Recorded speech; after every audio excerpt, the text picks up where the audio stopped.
देखो, आज हम आपके सामने एक नया बिंदु लेके उपस्थित हुए हैं जिसका नाम है काव्य गुण।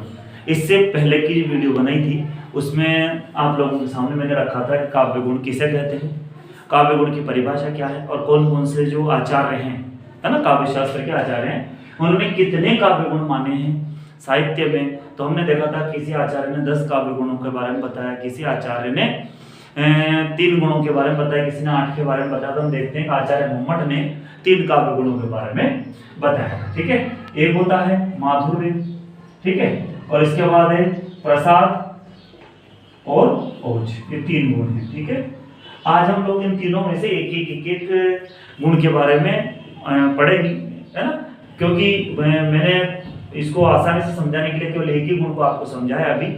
फिर अगले वीडियो में मैं आपको प्रसाद और फिर उसके अगले वीडियो में ओज के बारे में समझाऊंगा। ठीक है, तो आसानी से देखने के लिए हम देखते हैं कि सबसे पहले माधुर्य गुण जो है वो क्या होता है। जैसे किसी काव्य रचना को पढ़कर या सुनकर, है ना, किसी काव्य रचना को पढ़ के या सुनकर श्रोता का जो हृदय है वो द्रवित हो जाए, आनंदित हो जाए, है ना, उसे माधुर्य युक्त रचना कहते हैं या माधुर्य गुण युक्त रचना कहते हैं, है ना। और इसके विशेष रूप से जो कौन कौन से रस इसमें समाहित होते हैं, इसमें शांत रस होता है ना, करुण रस होता है और श्रृंगार रस होता है ना। श्रृंगार, करुण और शांत आदि रस इसमें विशेष रूप से पाए जाते हैं। और एक थोड़ी सी सामान्य मैं आपके सामने समझा दूं कि माधुर्य गुण का एक और मतलब ये होता है कि हमारे हृदय में मधुरता का संचार हो जाए, आनंद आ जाए पूरी तरह से। ठीक है, कई बार ऐसा होता है कि वो गीत या कविता हमें समझ में ना आए लेकिन फिर भी हमें बहुत अच्छी लगती है। जैसे उदाहरण के लिए रामचरितमानस में सुंदरकांड चल रहा हो और उसको बड़े भजन के साथ चल रहा हो, लेकिन हमें उसको सुनने में बहुत मजा आता है।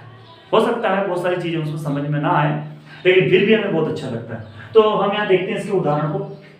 पतरस लालच लाल की मुरली धरी लुकाई, सो करे बहुनी हंसे देन करे नट जाए। ये श्रृंगार रस का है। ऐसे शांत रस का, मैं बचपन को भुला रही थी बोल उठी बिटिया मेरी, नंदन वंशी फुलवारी वो छोटी सी कुटिया, इस तरह से असगत करुण रस का भी हम लिख सकते हैं इसमें उदाहरण, है ना। निरय की सकी ये खंजन आए, फेरे मेरे उन रंजन, है ना, फेरे मेरे उन रंजन ने, नयन इधर नयन मन भाई, कहत नटत इजत इजत मिलत खिलत लजिया और भरे भूल में करते नहीं सोबात। इस तरह के ऐसे गुण जो हमारे हृदय को मधुरता का संचार करते हैं या हमारे हृदय को द्रवित कर देते हैं, है ना, तो उसको पढ़ते तो हमारा हृदय द्रवित हो जाता है। ठीक है, इसमें कुछ विशेष बातें हैं जो ध्यान रखने योग्य है कि क्या क्या है माधुर्य गुण में, क्या क्या विशेष बातें हैं जो ध्यान रखने योग्य है, तो देखते हैं, है ना।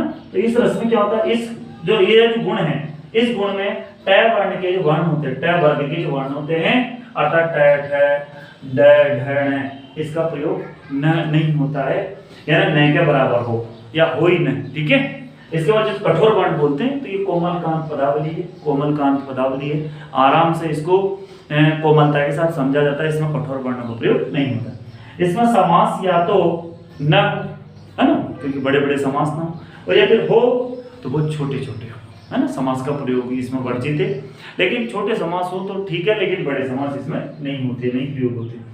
संयुक्त अक्षर, इसमें संयुक्त अक्षर का प्रयोग भी अल्प मात्रा में होता है, ऐसा नहीं है कि बिल्कुल नहीं होता, लेकिन संयुक्त अक्षर से क्या होता है कि जो वाक्य है वो कठोर होने लगते हैं और इससे हमारे मधुरता जो है उसमें बाधा उत्पन्न होती है, इसीलिए जो संयुक्त अक्षर है उनका उपयोग भी नहीं किया जाता। एक सामान्य भाषा में मैंने आपको माधुर्य गुण समझाया, इसमें और भी बहुत सारी विशेष बातें होती है, लेकिन सामान्य और सरल तरीके से इसको हम समझ रहे हैं ताकि हम अपनी परीक्षा की तैयारी अच्छे से कर सकें। और ये जो माधुर्य गुण है ये 9वीं 10वीं 11वीं 12वीं सभी के पाठ्यक्रम में होता है और काव्य गुण के अगले चरण में अगली वीडियो में आपके सामने लेके प्रस्तुत होऊंगा, है ना।